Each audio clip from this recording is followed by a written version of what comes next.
Carrie with the Kendrick home selling team over at Chasewood Realty. Today I'm going to be discussing part 2 of the 2-part series on how to sell your house without a real estate agent as a for sale by owner. If you missed part 1, be sure and check out this video or look at the link in the description below. Okay, so what we've done is we've created a free report that highlights 10 insider tips that you need to know to sell your home by yourself, okay? Which will help you sell for the best price and in the shortest amount of time.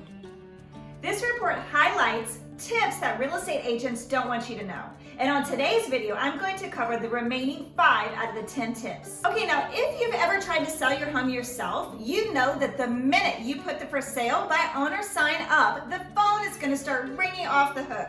Unfortunately, most calls aren't going to be from prospective buyers, but rather from every real estate agent in town who's going to start hounding you for your listing. Like other for sale by owners, you will be subjected to hundreds of sales pitches from agents who are going to tell you how great they are and how you can't possibly sell your home by yourself.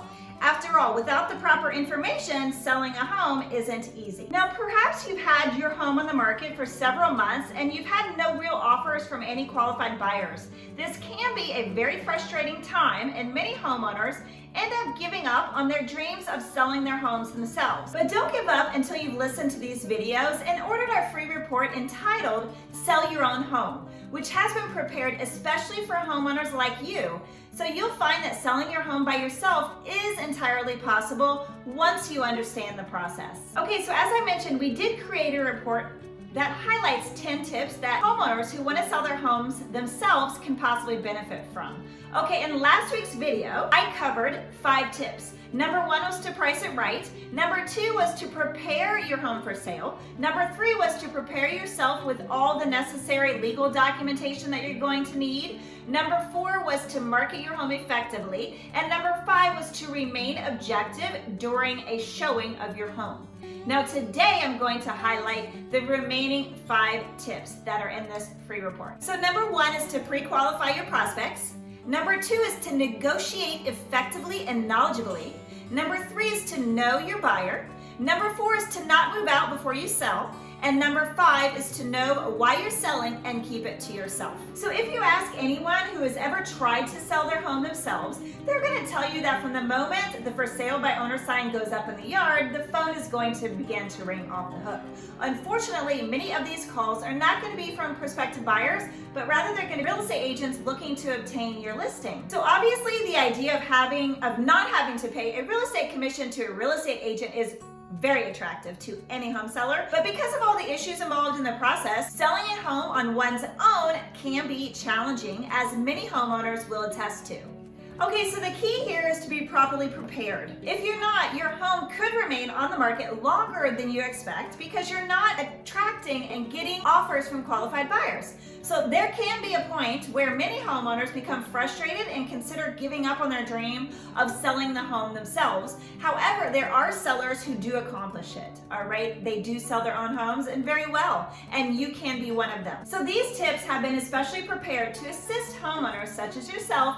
You're going to understand all the elements that are involved so you can sell on your own and quickly and for the most amount of profit. So to help you prepared, here are the 5 inside tips that you need to be aware of before you make the decision as to whether or not this is the right approach for you. And then don't forget to check out next week's video when we talk about how to sell your home and move up to a larger one. But for now, let's go ahead and finish out this series on how to sell your home yourself. Number 1 is to pre-qualify your prospects. Please don't waste your time entertaining buyers who could never afford your home. You're gonna wanna research their financial steadiness with respect to job security, salary, their debts, liability, and credit standing. Number 2 for today is to negotiate effectively and knowledgeably.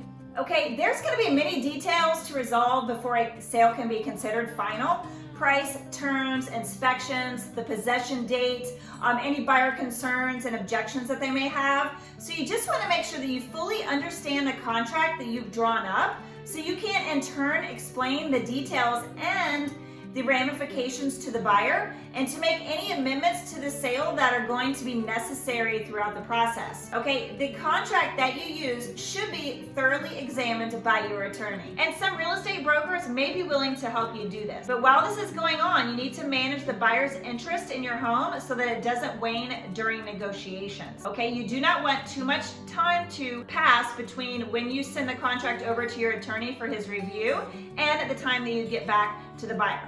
You want to keep that time frame as short as possible so that the buyer doesn't lose interest in your home. Okay, number 3 is to know your buyer.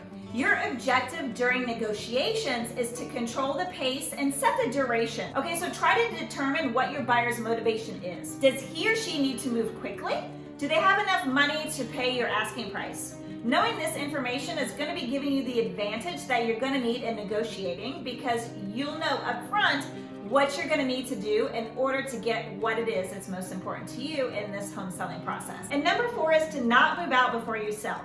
All right, so studies have shown that it is more difficult to sell a home that's vacant. All right, so it looks forlorn, it looks forgotten, simply not appealing, and it could even cost you money. So if you move, you're also going to be telling buyers that you have a new home and you're motivated to sell this home fast, which can, of course, give them the advantage on the negotiating table. And number 5 for today is to know why you're selling and to keep that reason to yourself. It's the flip side of understanding your buyer, okay? To understand yourself. So your reasons for selling is going to affect everything from the price that you list your home at to how much time and money you're going to be willing to invest in preparing your home for sale. So your motivation is going to help you determine what is more important to you. Is it the money you walk away with, or is it the length of time your property is on the market, or are both of those issues a main concern for you? So the different goals are going to dictate different strategies. As someone who wants to sell without a real estate agent, and in order to save a commission, it's likely that money is one of your primary considerations. And we're going to talk about that before we end the video later, okay? But whatever your reasons, however, it is very important to keep them to yourself, okay? As to not place yourself at a disadvantage in the negotiation table. When asked, just simply say that your housing needs have changed. Okay, so my bonus tip for today is to learn how to assess your net gain. All right, so to analyze whether or not you're going to end up ahead of the game by choosing to sell your home on your own, you're going to consider the fact that most buyers do use a real estate agent because it doesn't cost them anything for the service. All right, the seller usually pays the agent's fees. And you need to be cautious as buyers, investors, and speculators. They purposely seek out for sale by owners and they try to search out bargains. All right, so you may be subjecting yourself to lowball offers from these types of buyers, which is going to end up netting you much lower in the long run. So what you're going to have to judge for yourself are the following items. So number 1 is to be prepared as possible with your marketing, your negotiations, your evaluations, showings, and all legalities. 2 is to consider what it will cost you to effectively market your home and to assemble all the necessary materials you're going to need, from the for sale sign to any contracts. 3, what price will a buyer offer you as far as a for sale by owner minus the costs identified in point 2 above? Is this net price going to be higher than the price an experienced agent could net you minus his or her commission?